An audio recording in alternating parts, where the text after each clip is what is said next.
Bismillahirrahmanirrahim. Dear students, Assalamu alaikum. I'm your English teacher, Professor Ashkar Bhatti. This is our lecture number 56 and we are going to start chapter number 6, Goodbye Mr. Chips by James Hilton.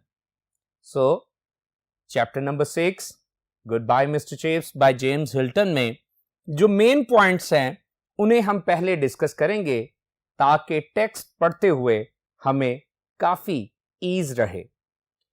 So dear students, first of all जो एक point आपको मिलेगा, एक बात समझने और पढ़ने को मिलेगी, वो ये है कि Catherine's reception and popularity at Brookfield.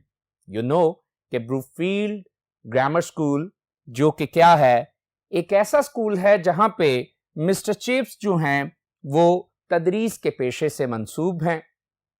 अपनी शादी के बाद जब वो अपनी बीवी को वहां लाते हैं यानी कैथरीन को, तो किस तरह से वार्मली उन्हें रिसीव किया जाता है और कैसे वो वहां पे पॉपुलैरिटी और फेम को एक्वायर करती हैं.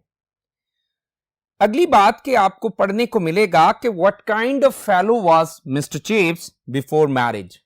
शादी से पहले मिस्टर चिप्स किस तरह की शख्सियत रखते थे, किस तरह की आदत, किस तरह के रवैये रखते थे, वो बातें भी इसी चैप्टर में आपको पढ़ने को मिलेंगी. उसके बाद आपको मिलेगा कि what changes Catherine brought in Chips. शादी के बाद कैथरीन यानी चिप्स की बीवी किस तरह की तब्दीलियां चिप्स की शख्सियत में लेकर आई, कैसे इन्फ्लुएंसेस से, कैसे इंपैक्ट से उसने उसे बदल दिया.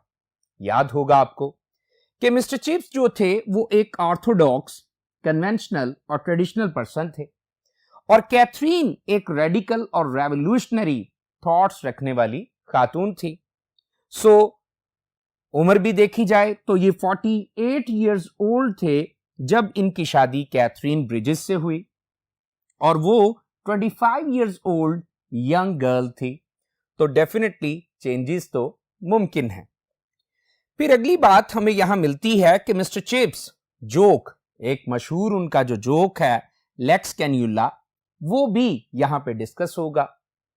और इसी चैप्टर में जो मुसलसल एक काफी लेंथी क्या है बात है, वो है soccer match between the teams of Brookfield and popular mission school. Brookfield से तो आप वाकिफ हैं कि ऐसा स्कूल जहां पे मिस्टर चिप्स जो है वो पढ़ाता था, लेकिन पॉपुलर मिशन स्कूल ये भी एक ईस्ट लंदन में मिशन स्कूल है जिसे ब्रूकफील्ड के स्टूडेंट्स के पेरेंट्स और टीचर्स जो हैं वो डोनेट करके, सपोर्ट करके चला रहे थे. सो उस स्कूल का नाम पॉपुलर मिशन स्कूल है, यानी वो काफी गरीब तलबा के लिए एक स्कूल था. सो इस चैप्टर में उस सॉकर मैच के बारे में भी बातचीत आपको मिलेगी. सो डियर स्टूडेंट्स, अभी कुछ इंट्रोडक्टरी बातें हम कर चुके. So move to the next board to start our text. So let's move. Okay, dear ones, please take out your textbook. We are going to start the text of chapter number 6. Reading comprehension करेंगे और definitely important जो synonyms हैं, important जो meanings हैं, उन्हें आप लिखते जाइएगा. So let's start our chapter number 6. There had followed then a time of such happiness that Chips, remembering it long afterwards, hardly believed it could ever have happened before or since in the world. Complex sentence है लेकिन हम उसे components में translate करेंगे, समझेंगे. Hardly scarcely होता है, happiness joyfulness होता है, चीयरफुलनेस होता है, फेलिसिटी होता है. और क्या लिखा है, नरेटर क्या बयान कर रहा है, फिर खुशी का एक ऐसा वक्त भी आया कि जब चिप्स बहुत अरसा बाद इसके बारे में सोचता था, याद करता था, तो उसे मुश्किल ही से यकीन आता था कि ऐसा वाकया पहले कभी दुनिया में किसी के साथ पेश आया था. मुराद वो सोचता था कि कभी दुनिया में पहले भी कभी ऐसा हुआ था या हो सकता था जैसा उसके साथ हो गया था। क्या हो गया था? वो 48 इयर्स ओल्ड था और 25 इयर्स ओल्ड एक रेडिकल थॉट्स रखने वाली लड़की से उसकी शादी हो गई थी और डेफिनेटली वो एक सक्सेसफुल मैरिज थी। आइए देखते हैं। For his marriage was a triumphant success. वही बात जो अभी मैं कर रहा था।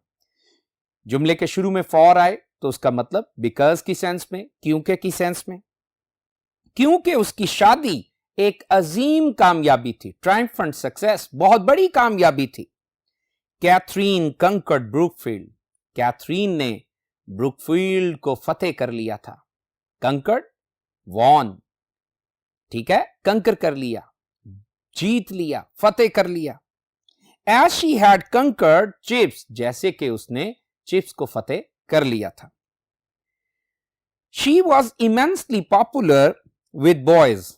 इमेंसली, लार्जली, एक्सटेंसिवली, एम्पली, वो बहुत ज्यादा क्या थी?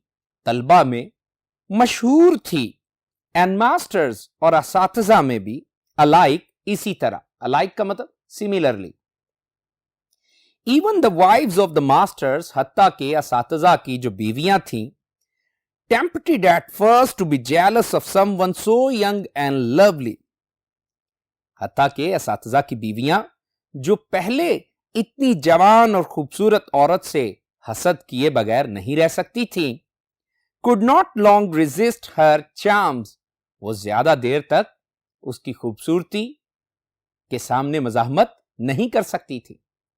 रेजिस्ट का मतलब क्या होता है? काउंटर, अपोज, और चार्म्स ब्यूटी। सो आइए चंद मजीद सिनोनिम्स को बोर्ड पे देखिए और इन्हें अपनी नोटबुक पे या अपनी टेक्स्ट बुक पे लिखते जाइए।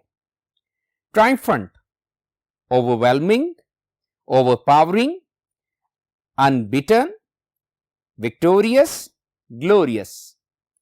Resist, oppose, endure, repel, conquered, won over, triumphed, बहुत अच्छा वर्ड है, triumphed.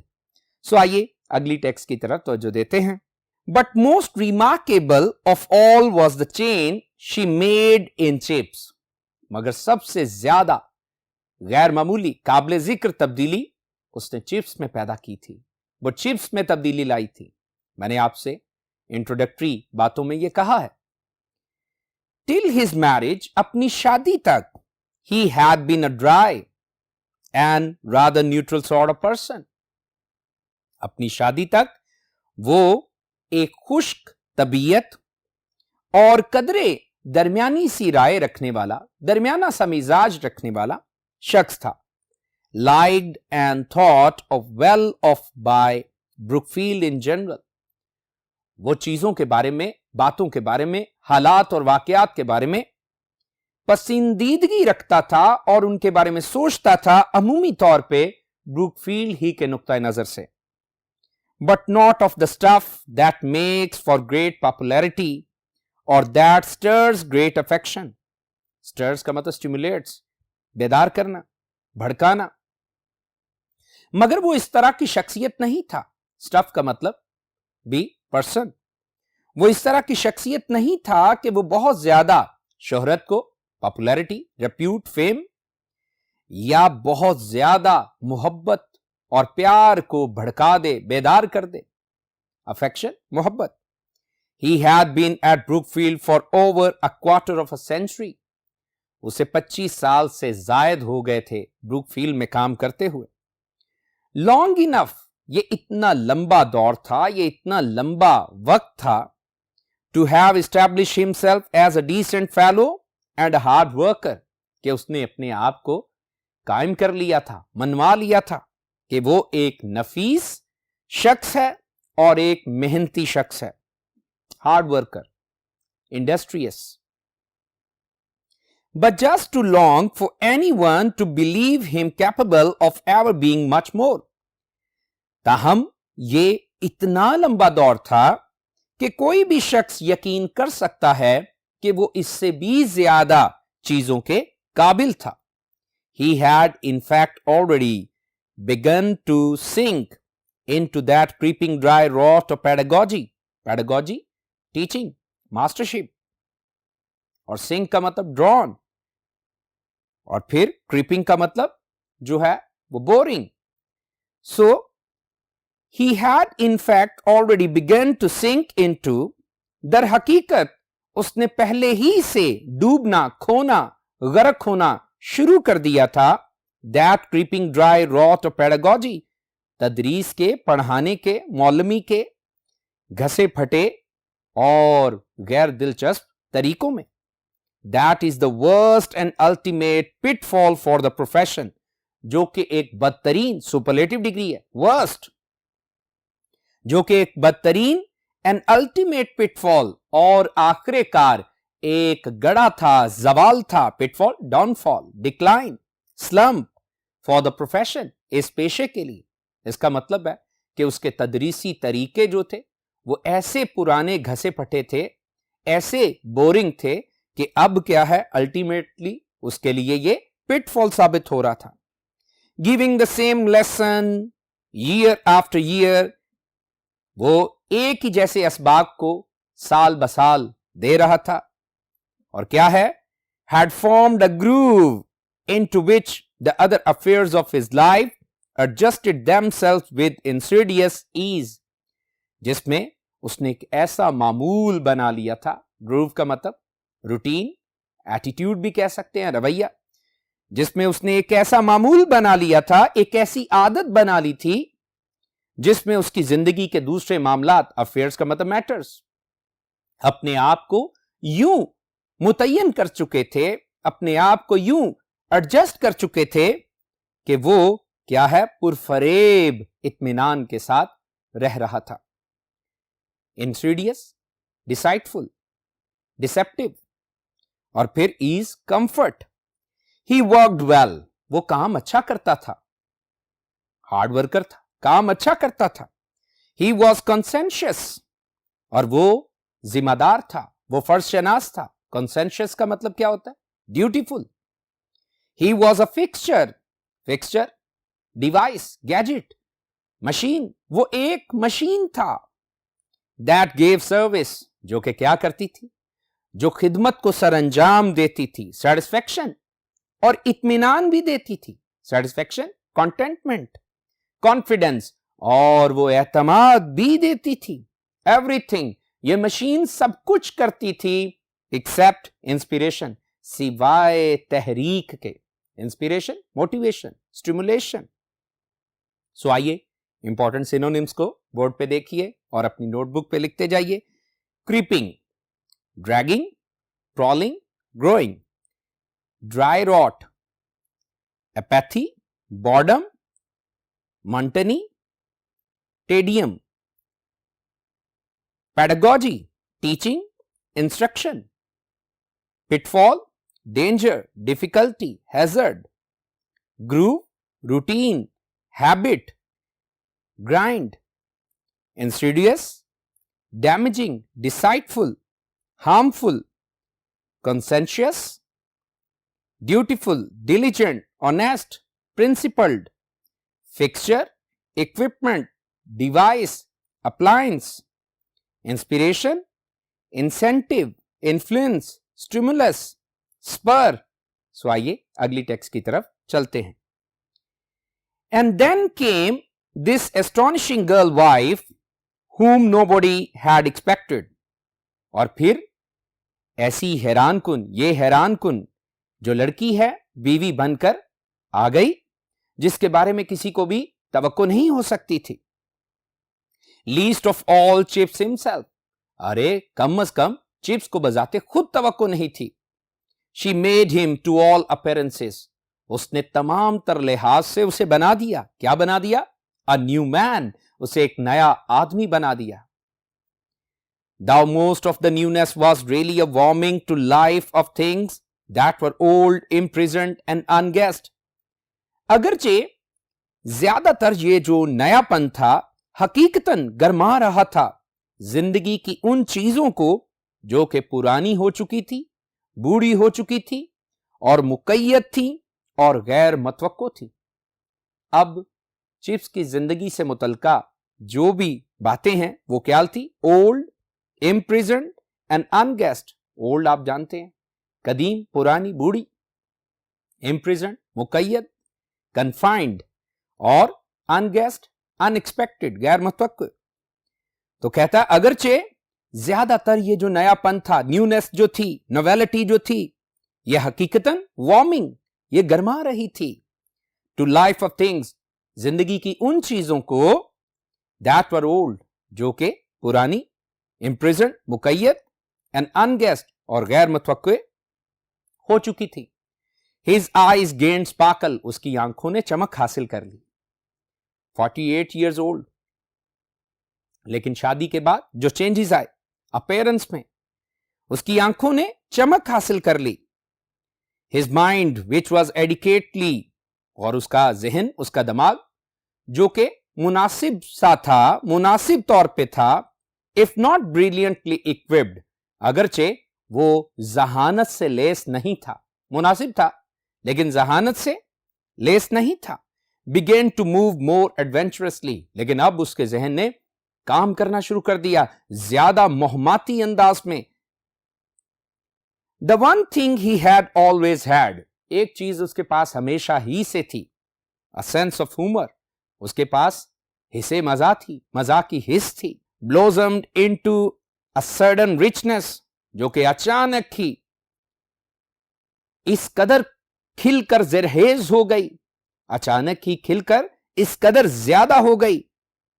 To which his years lent majority, जिसको उसकी उम्र के सालों ने क्या दे दी? पुख्तगी दे दी। मेजॉरिटी, मेलोनेस, पुख्तगी, और फिर लेंट का मतलब गेव। सो ब्लॉसम्ड इनटू का यह मतलब जो है वो इंक्रीज्ड है, ब्लूम्ड है। सो उसकी जो सेंस ऑफ ह्यूमर थी वो शादी के बाद और ज्यादा खिलकर रिचनेस इख्तियार कर गई, जरहेज हो गई, ज्यादा हो गई, अबंडेंट हो गई। और फिर क्या है, उसकी उम्र के सालों ने उसे पुख्तगी बख्श दी।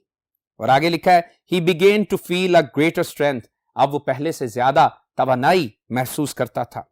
His discipline improve to a point at which it could become in a sense less rigid, और उसका नज्मो नस्क, उसका नज्मो ज़ब्त क्या हो गया? वो बेहतर हो गया इस हद तक कि अब वो बन चुका था, एक लिहाज से कम सख्त बन चुका था। अब वो डिसिप्लिन को सख्ती से कंट्रोल नहीं करता था, लेस रिजिड होके कंट्रोल कर लेता था। रिजिड का मतलब होता है harsh, hard, strict. He became more popular, और वो पहले से ज्यादा मशहूर हो गया। When he had first come to Brookfield, जब वो पहली बार ब्रूकफील्ड में आया था, he had aimed to be loved, honored and obeyed, तो उसने ये नीयत की थी, उसने ये इरादा रखा था कि उसे मोहब्बत की जाए, उसे इज्जत दी जाए और उसका हुक्म माना जाए। Loved, to be loved, honored and obeyed, but obeyed, लेकिन सिर्फ उसका हुक्म माना गया। उस्ताद था एट एनी रेट, तो जैसे तैसे भी सिर्फ उसका क्या माना गया? हुक्म माना गया। ओबीडियंस ही हैड स्क्योर्ड, स्क्योर्ड का मतलब ऑब्टेन्ड, अरे फर्मा बरदारी को, ताबे फरमानी को तो उसने हासिल कर लिया था। And honour had been granted him, और इज्जत भी उसे दे दी गई थी। Honour, respect, regard, esteem. But only now came love, मगर मोहब्बत सिर्फ अब मिली थी। The sudden love of boys for a man, अचानक ही लड़कों की मोहब्बत एक ऐसे शख्स के लिए who was kind without being soft, जो कि अब क्या था? वो मेहरबान था बगैर नर्म हुए। नर्म भी नहीं था लेकिन बच्चों पर मेहरबान था। Who understood them well enough, जो कि उन्हें काफी अच्छे तरीके से अब समझता था। बट नॉट टू मच, मगर बहुत ज्यादा भी नहीं। And whose private happiness linked him with their own, और जिसकी जाती खुशी ने, प्राइवेट, पर्सनल, जिसकी जाती खुशी ने जोड़ दिया था उन लड़कों की खुशी के साथ, उसे जोड़ दिया था। दोबारा सुन ले, and whose private happiness linked him with their own, और जिसकी जाती खुशी ने उसे उनकी खुशी के साथ जोड़ दिया था। He began to make little jokes. वो छोटे छोटे मजाक करने लगा था. Jokes, jest. The sort that school boys like. ऐसे मजाक जो के स्कूल के तालिब इल्म पसंद करते थे. Mnemonics. Mnemonics क्या होती है? ये मेमोरी टेक्निक्स होती हैं, ये मेमोरी क्लूज होते हैं, ये मेमोरी आर्ट होता है. And puns. और पन्स क्या होता है? ये प्ले वर्ड होता है, लफ्जों के साथ खेलना, जुमानी बातें करना. So mnemonics and puns that raise laughs. अरे हाफजे में मदद देने वाली तराकीब को वो इस्तेमाल करता और साथ ही साथ जुगत को, मजाक को और जुमानी बातों को वो इस्तेमाल करता जो कि कह कहे बर्पा कर देती थी. And at the same time imprinted something in the mind. और साथ ही साथ तलबा के जहन में कुछ ना कुछ नक्श कर देती थी. इम्प्रिंटेड, इम्बोज्ड या फिर written. There was one that never failed to please. एक ऐसा मजाक था जो कि कभी भी खुश करने में, महजूज करने में, लुत्फअंदोज करने में नाकाम नहीं हुआ था. प्लीज का मतलब entertain. Though it was only a sample of many others. अगरचे ये महज एक नमूना था बहुत सारे दूसरे मजाकों का. Whenever his Roman history forms का मतलब क्लासेस, जब कभी वो ले रहा होता, वो पढ़ा रहा होता रोमन तारीख की क्लासेस को, came to deal with the lex cannula, तो उसका सामना होता या वो निपटता किससे? एक मजाक से. और मजाक की बजाय एक कानून है ये जो कि क्या है? लेक्स कैन्यूला. सो लेक्स कैन्यूला से जब वो निपटता तो क्या होता? The law. ये एक कानून था दैट परमिटेड पेट्रिशियंस, जो कि इजाजत देता था. परमिटेड का मतलब परमिटेड, अलाउड, और पेट्रिशियंस एरिस्टोक्रेट, द हैव्स. तो ये अमीरों को, रईसजादों को इजाजत देता टू मैरी प्लेबियंस, कि वो आम लोगों से, गरीब खवातीन से वो क्या कर सके? शादी कर सके. Chips used to add. Chips इसमें कुछ यूं इजाफा करता था. सो दैट यू सी, और यूं क्या तुम जानते हो, समझते हो? इफ मिस प्लेब्स, अगर एक गरीब खातून, प्लेबियंस क्या है? गरीब लोग, आम लोग, और मिस प्लेब क्या है? Definitely the have knots.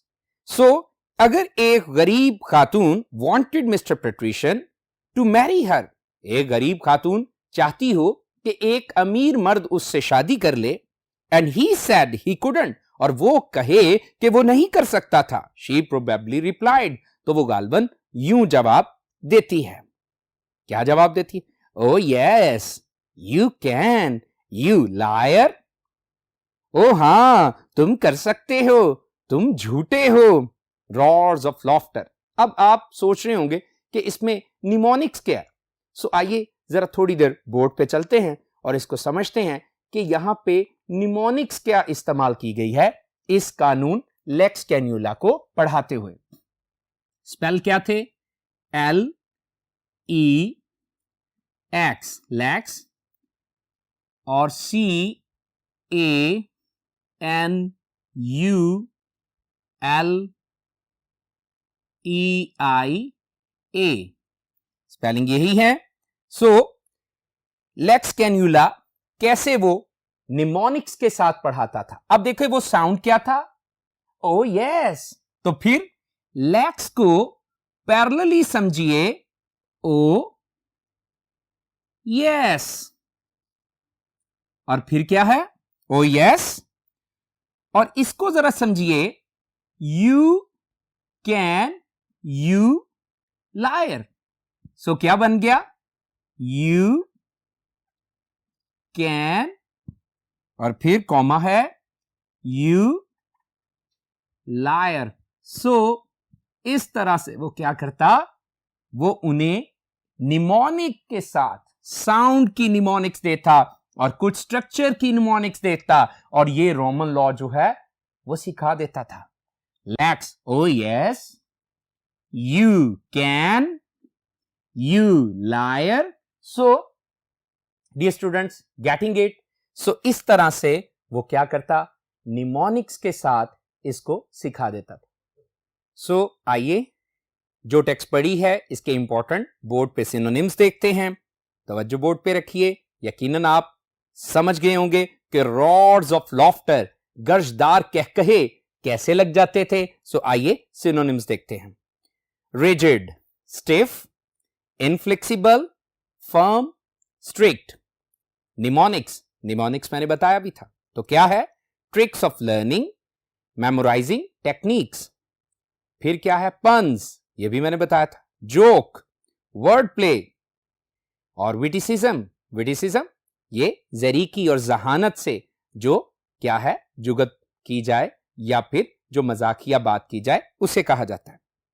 पेट्रिशियंस, nobleman, aristocrat, blue blooded, प्लेबियंस, low class, common, vulgar, base. सो आइए अगली टेक्स्ट की तरफ बढ़ते हैं। तवज्जो बोर्ड पे रखिएगा, समझते जाइएगा। And Catherine broadened his views and opinions. और कैथरीन ने क्या कर दिया? ब्रॉडन, ब्रॉडन का मतलब वाइडन। उसने वुसअत बख्श दी, उसके ख्यालात और नजरियात को, उसकी आरा को वुसअत बख्श दी। Also giving him an outlook far beyond the roofs and turrets of Brookfield। और उसने उसे एक ऐसा तज्जिया करने का अंदाज बख्श दिया जो कि ब्रूकफील्ड की छतों और मीनारों से दूर का था। अब वो हर तरह की चीज को सिर्फ ब्रूकफील्ड के नुक्ता नजर से सोचता था। सो टर्रेट्स क्या होता है? मीनारेट्स। So that he saw his country as something deep and gracious, to which Brookfield was but one of many feeding streams। ताहम अब वो समझता था, सौ का यह मतलब देखता या समझता था क्या? अपने मुल्क को कि ये एक गहरा और मेहरबान, अमीक और मेहरबान मुल्क है जिसके लिए ब्रूकफील्ड सैराब करने वाली बहुत सी नदियों में से एक नदी है। सो फीडिंग स्ट्रीम्स, सैराब करने वाली नदियों में से एक क्या है? नदी है। She had a cleverer brain than his. उसका दिमाग, किसका? शी यानी कैथरीन का। उसका जहन चिप्स के जहन से ज्यादा चालाक था, ज्यादा शातिर था। And he could not confute her ideas. और वो उसके ख्यालात की तरदीद नहीं कर सकता था। कंफ्यूट का मतलब refute, deny, reject, cancel. Even if and when, और हत्ता के जब कभी ऐसा भी होता, क्या? ही डिसएग्रीड विद देम, वो उनके साथ इत्तेफाक ना भी करता तो तरदीद उसके ख्यालात की नहीं कर सकता था। ही रिमेन्ड फॉर इंस्टेंस, मिसाल के तौर पे वो रहा, अ कंजर्वेटिव इन पॉलिटिक्स, सियासत के एतबार से, सियासी नुक्ता नजर से वो कदामत पसंद रहा। पार्टी का नाम है कंजर्वेटिव। डिस्पाइट ऑल हर रेडिकल सोशलिस्ट टॉक, बावजूद के उसकी तमाम तर माशरती इनकलाबी गुफ्तगू के, वो फिर भी क्या रहा? कंजर्वेटिव रहा, ऑर्थोडॉक्स रहा। But even where he did not accept, मगर हत्ता के जब वो उसकी बातों को कबूल नहीं भी करता था, ही एब्जॉर्ब्ड, वो उन्हें जज्ब कर लेता था। हर यंग आइडियलिज्म, उसकी जवानी के जो ख्यालात थे, idealism, imagination, worked upon his maturity, उसकी जवानी के ख्यालात ने उसकी मैच्योरिटी पे, पुख्तगी पे क्या किया? असर डाला। वर्कड अपॉन का मतलब influenced. To produce an amalgam, ताकि एक ऐसा अमेजा, एक ऐसा इम्तजाज पैदा हो जाए। Amalgam, blend. Very gentle and wise, जो कि बहुत ही ज्यादा नर्म मिजाजी और क्या है, हिकमत से भरा हुआ इम्तजाज हो। सो डियर स्टूडेंट्स, चंद सिनोनिम्स को बोर्ड पे देखिए और इन्हें लिखते जाइए। Broadened, widened, expanded, grieve, increased. Confute, oppose, disapprove, refute. Amalgam, blend, combination, compound. So आइए जल्दी से अगली टेक्स्ट की तरफ बढ़ते हैं। समटाइम्स, बाजुकात, कभी कभी, शी परसुएडेड हिम कंप्लीटली, वो मुकम्मल तौर पे उसे कायल कर लेती थी। Persuaded, convinced. Brookfield for example, मिसाल के तौर पे ब्रूकफील्ड जो था, रैन अ मिशन, वो क्या चला रहा था? एक मिशन चला रहा था। Ran a mission in East London, कहां? मशरकी लंदन में।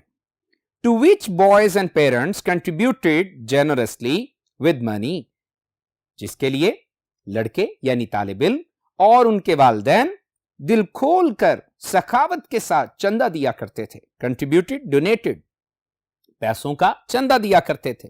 But rarely with personal contact, contact link, लेकिन वो कभी भी शाज़ो नादिर ही उनके साथ क्या थे, जाती ताल्लुक रखते थे. Rarely, seldom. It was Catherine, ये कैथरीन ही थी who suggested, proposed, जिसने तजवीज किया that a team from the mission, के मिशन स्कूल से एक टीम जो है should come up to Brookfield, उसे ब्रुकफील्ड आना चाहिए, and play one of the school's 11s at soccer, और उसे आकर क्या है, ब्रुकफील्ड की यानी स्कूल ब्रुकफील्ड की टीमों में से एक के साथ आकर सॉकर मैच खेलना चाहिए. Soccer, football.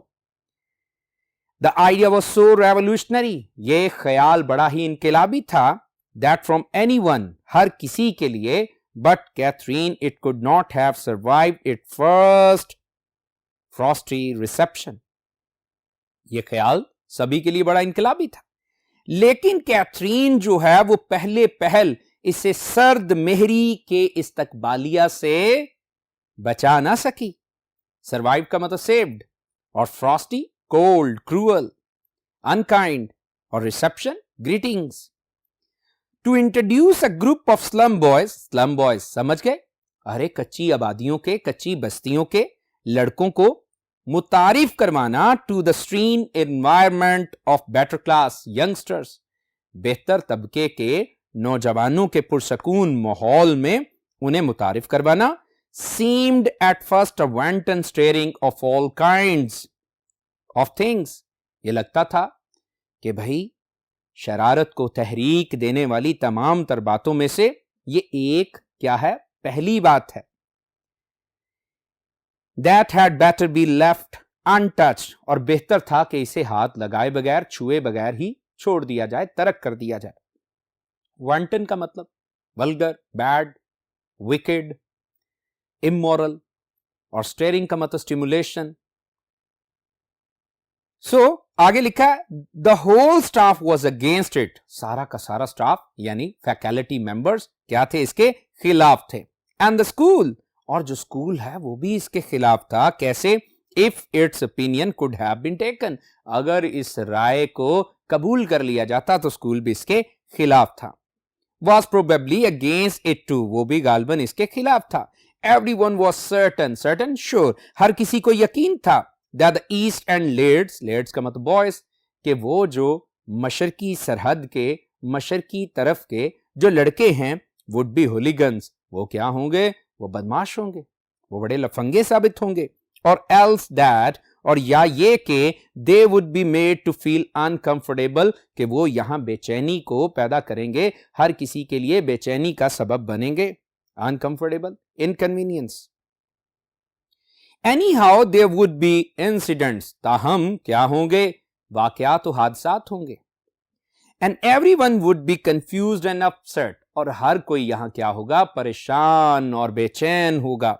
Yet Catherine persisted, लेकिन कैथरीन क्या है, वो डटी रही, वो अपनी बात पे कायम रही, वो मुस्तकिल मिजाज रही. सो स्टूडेंट्स, आइए चंद सिनोनिम्स को डिस्कस करते हैं. Revolutionary, unusual, forward, new, novel.